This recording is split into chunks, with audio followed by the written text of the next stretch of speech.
Well, hello everybody, and welcome back to G Bear's Off-Grid Ways, a homestead in the desert. And here we are in between the containers again. And of course, you remember I framed that up yesterday. A couple of things I didn't mention was, if you notice, it looks on the top like the top two by sixes there are slanted downward. Well, that is exactly the way they're supposed to be. They drop a half an inch between containers, and I set that up that way. If you go back way back into my videos when I first got the containers, I graded these areas off, and I leveled the containers from front to back so that they were level inside. But I tilted them both a half an inch. I'm sorry. Yes, I tilted both of them a half an inch to my left as we're looking at it now. But I also dropped the distance from there to there somewhere, I think it was like 3.5 inches in between containers. So that's the slant that you see there. And the reason I did that is because once I get this all roofed in here, on the other side of the blue container, I'll have 40 feet of rain gutter up, and that'll be for rain catchment. And altogether, I'm going to have 30 by 40, which is 1,200 square feet of flat roof up here, or a sloped roof, that will gather rainwater and all run down to one gutter and into probably two of the 250-gallon totes. So I can try to collect 500 gallons of rainwater before I transfer anything. And I can transfer that down to the garden house or whatever into rain barrels. I'll gather as much rainwater as possible. This last year we had a really good rain year. That's not normal.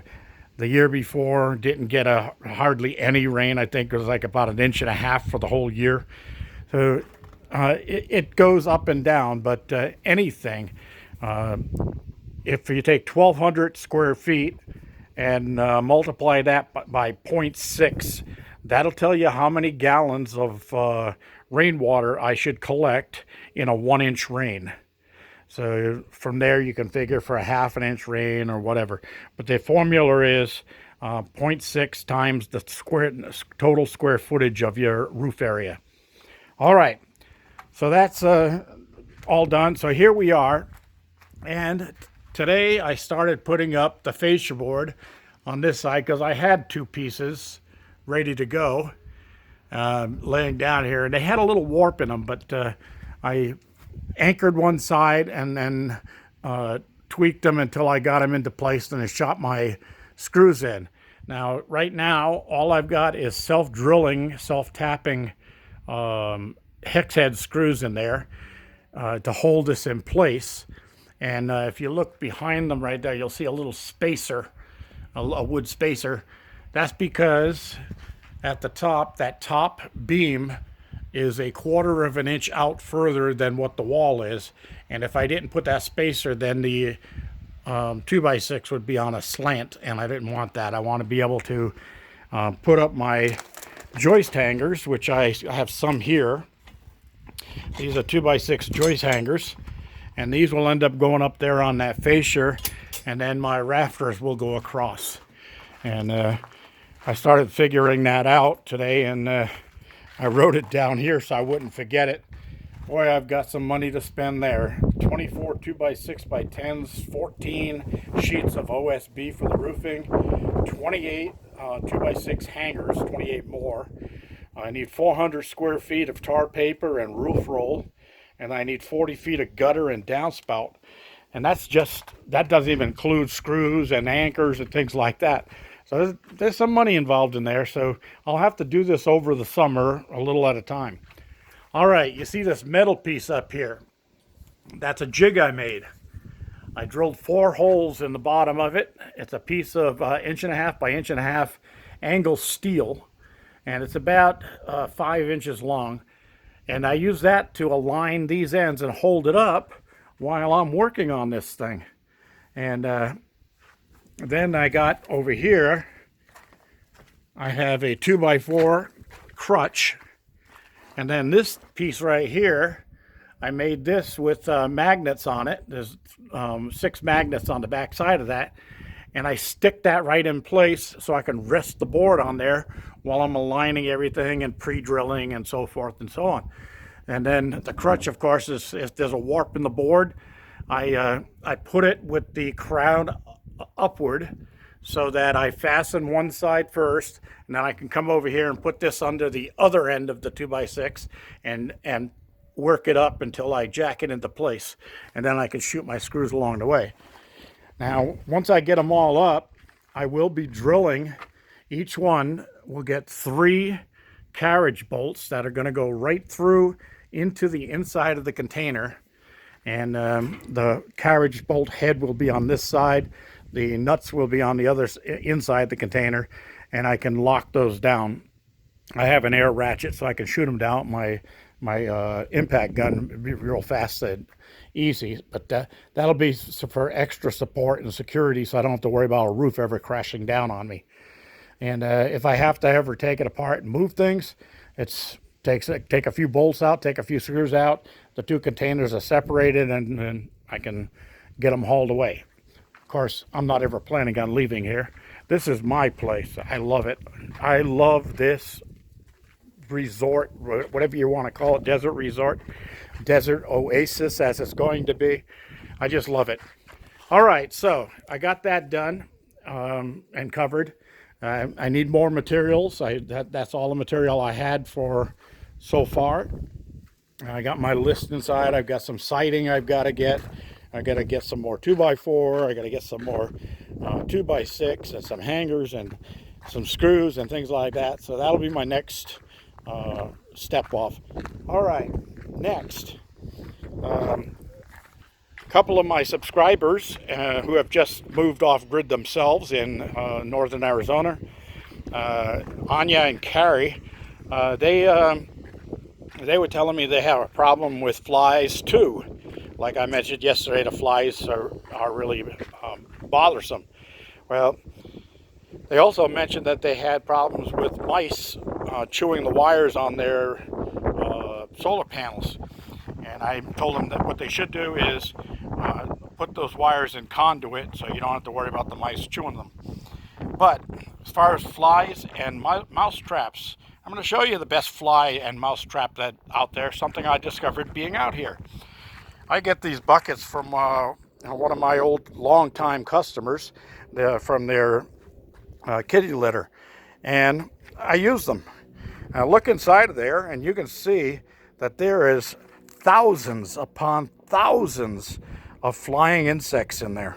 Flies, gnats, mosquitoes, whatever you can mention, they're in there, and you see a couple more climbing around the sides. Okay, this is a great fly trap. I use 4 because there are a lot of flies, and 4 works out great. It's cut down the population of flies 1,000-fold. So what I do is I took the syrup that was in those big totes and I put it in the bottoms of these buckets. And then I filled it up with water. And I don't use fresh water because that's valuable. So I use the gray water that comes off of my washing machine into that barrel. That's when I do my laundry. I've got almost a half a barrel in there now that I can use. I also use that for putting the water I need in the outhouse so that my Ridex works and breaks down the solid waste and the paper and all of that, and it keeps my outhouse empty so I don't have to keep digging holes. I dug a really big hole this time. The last one lasted 3 years. It was only about 1/3 the size of this hole, but I only started using Ridex last year, so that one filled up. I just decided to move it over and do it right. Okay, so put the syrup in here. You can use high fructose corn syrup or Cairo syrup, anything like that. You're going to probably put about anywhere from 1/4 to 1/2 cup each in each bucket, and then fill them up halfway with water and just set them out 15-20 feet from the area where you don't want your flies to be bothering you. Now you still going to have a couple of flies that bother you, but can you imagine if all of these flies were bothering me over there on my front porch, that would be unbearable. No pun intended. But yeah, I mean, this works great. And I don't have to do anything. I just let it sit there and collect the flies. Now, you can make a little scoop out of a piece of screen or whatever, and you can scoop the flies out whenever you want to. But I noticed that by leaving them in there, it actually attracts more flies. So it catches more flies this way. All right, now for the mice. Here are mice traps. Okay, now you can use round buckets, doesn't matter. What you're going to do is you can do it two ways. On this one, I just cut the plastic cover, and then I glued a bottle cap from a plastic water bottle, a drinking water bottle, right in the center. Now in the center, what you're going to put in here is fill it with peanut butter, and then put some sunflower seeds inside of the peanut butter. You're going to do the same thing. This is a different style, but either one of these will work. Now, in the bottom of the bucket, you want to put probably 6 inches of water. Okay, and then you're going to set these things somewhere where there's a ledge where the mice or the rats can walk across the edge here, and then they see the food down there, and they're going to try to get to the food. As soon as they step on this, they fall in, okay? And they can't get back out. They can't climb up the plastic to get back out. Now this one is done with just a piece of cardboard from, I used a Coors Light container, but you could also do it with soda packages, whatever. You're just going to put your bait inside of there. Now this one I probably weakened it a little too much on this edge, but you don't have to weaken it at all. From what I discovered, you can just cut it around this edge here and let it fall in. You can do the same thing with a round cover. Just cut it so that it's got hinges on one side so that it'll go down with the weight of about 1 pound. That's all you want, to be able to push it down with 1 pound. Okay, now you can set them where they can, the mice and the rats can get up. They're going to find the peanut butter and the sunflower seeds. They're going to go for it. They're going to step on the board and fall into the container.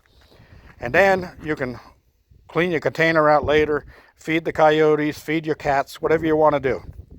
All right, great mouse and rat trap or rodent trap, and great fly trap. Excellent. I swear by these, they work great. All right, I don't have that problem with a lot of mice and rats out here. My biggest problem is Mojave ground squirrels, or what they call a chipmunk imposter. Those are the ones that really drive me nuts.